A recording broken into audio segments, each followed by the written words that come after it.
ಜಾಗತಿಕ ಇಂಧನ ವೇದಿಕೆಯಲ್ಲಿ ಭಾರತ ತನ್ನ ಶಕ್ತಿ ಪ್ರದರ್ಶನ ಮಾಡಿದೆ. ಹೌದು, ಇಂಡಿಯಾ ಎನರ್ಜಿ ವೀಕ್ 2026 ಕೇವಲ ಸಮ್ಮೇಳನಕ್ಕಿಂತ ಹೆಚ್ಚಾಗಿ ಭಾರತ ಬೆಳೀತಾ ಇರೋ ಜಾಗತಿಕ ಶಕ್ತಿಯನ್ನ ಪ್ರದರ್ಶಿಸುವ ಪ್ರಮುಖ ವೇದಿಕೆಯಾಗಿದೆ.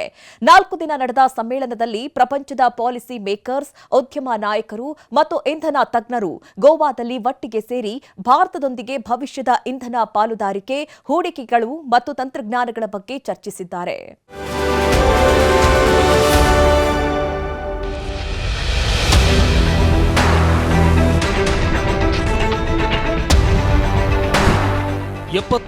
ಕ್ಕೂ ಹೆಚ್ಚು ಇಂಧನ ವೃತ್ತಿಪರರು, 120ಕ್ಕೂ ಹೆಚ್ಚು ದೇಶಗಳ ಪ್ರತಿನಿಧಿಗಳು, 700ಕ್ಕೂ ಹೆಚ್ಚು ಜಾಗತಿಕ ಪ್ರದರ್ಶಕರು, 500ಕ್ಕೂ ಹೆಚ್ಚು ಜಾಗತಿಕ ಭಾಷಣಕಾರರು.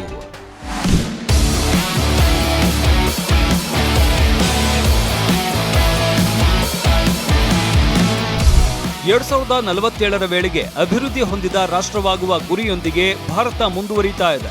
ಈ ಕನಸನ್ನ ಸಾಧಿಸೋದಕ್ಕೆ ಇಂಧನದ ಅಗತ್ಯವಿದೆ, ಆದರೆ ಆ ಶಕ್ತಿಯು ಹಸಿರು ಮತ್ತು ಸ್ವಚ್ಛವಾಗಿರಬೇಕು.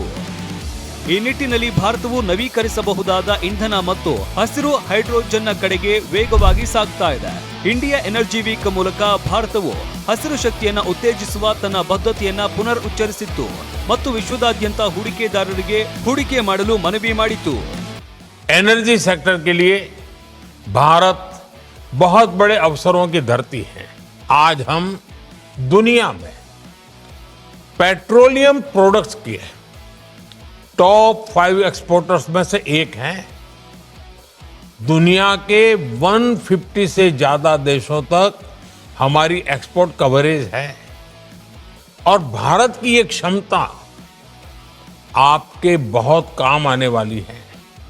इसलिए एनर्जी वीक का ये प्लेटफॉर्म हमारी पार्टनरशिप को एक्सप्लोर करने का बहुत ही उत्तम स्थान है.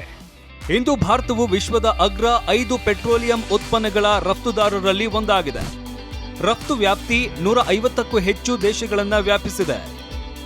ಈ ವಲಯದಲ್ಲಿನ ಹೂಡಿಕೆ ಅವಕಾಶಗಳು 500 ಬಿಲಿಯನ್ ಮೀರಿದೆ. ಇದು ಭಾರತದ ಇಂಧನ ಸಾಮರ್ಥ್ಯ ಮತ್ತು ಜಾಗತಿಕ ಪ್ರಾಮುಖ್ಯತೆಯನ್ನ ಮತ್ತಷ್ಟು ಹೆಚ್ಚಿಸುತ್ತದೆ. ಮುಂದಿನ 10 ವರ್ಷಗಳಲ್ಲಿ ತೈಲ ಮತ್ತು ಅನಿಲ ವಲಯದಲ್ಲಿ ಹೂಡಿಕೆಯನ್ನ 100 ಬಿಲಿಯನ್ಗೆ ಹೆಚ್ಚಿಸುವುದಕ್ಕೆ ಕೇಂದ್ರ ಸರ್ಕಾರ ಶ್ರಮಿಸ್ತಾ ಇದೆ. ಭಾರತ ಇನ್ನು ಮುಂದೆ ಕೇವಲ ಇಂಧನ ಆಮದುದಾರನಲ್ಲ, ಆದರೆ ಅನೇಕ ವಲಯಗಳಲ್ಲಿ ರಫ್ತುದಾರನಾಗಿ ಹೊರಹೊಮ್ಮಿದೆ. ಟಿವಿ9 ನೆಟ್ವರ್ಕ್ಗೆ ನೀಡಿದ ವಿಶೇಷ ಸಂದರ್ಶನದಲ್ಲಿ ಕೇಂದ್ರ ಪೆಟ್ರೋಲಿಯಂ ಮತ್ತು ನೈಸರ್ಗಿಕ ಅನಿಲ ಸಚಿವ ಹರ್ದೀಪ್ ಸಿಂಗ್ ಪುರಿ ಭಾರತದ ತೈಲ ಆರ್ಥಿಕತೆಯು ಜಾಗತಿಕ ಇಂಧನ ಸಮತೋಲನದಲ್ಲಿ ನಿರ್ಣಾಯಕ ಪಾತ್ರ ವಹಿಸುತ್ತದೆ ಅಂತ ವಿವರಿಸಿದ್ರು.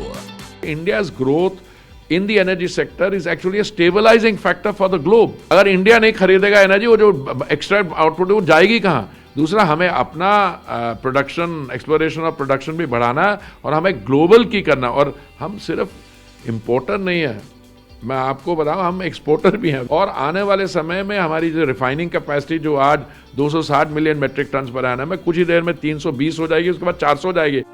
ಇಂಡಿಯಾ ಎನರ್ಜಿ ವೀಕ್ 2026 ಯುಎಇಯ ಕೈಗಾರಿಕೆ ಮತ್ತು ಸುಧಾರಿತ ತಂತ್ರಜ್ಞಾನ ಸಚಿವ ಡಾಕ್ಟರ್ ಸುಲ್ತಾನ್ ಅಹಮದ್ ಅಲ್ ಜಾಬರ್ ಮತ್ತು ಕೆನಡಾದ ಇಂಧನ ಸಚಿವ ತಿಮೋಥಿ ಹಡ್ಸನ್ ಹಾಗೂ ಯುನೈಟೆಡ್ ಸ್ಟೇಟ್ಸ್, ಯುರೋಪ್, ಮಧ್ಯಪ್ರಾಚ್ಯ, ಏಷ್ಯಾ ಮತ್ತು ಆಫ್ರಿಕಾದ ನಿಯೋಗಗಳು ಭಾಗವಹಿಸಿದ್ವು.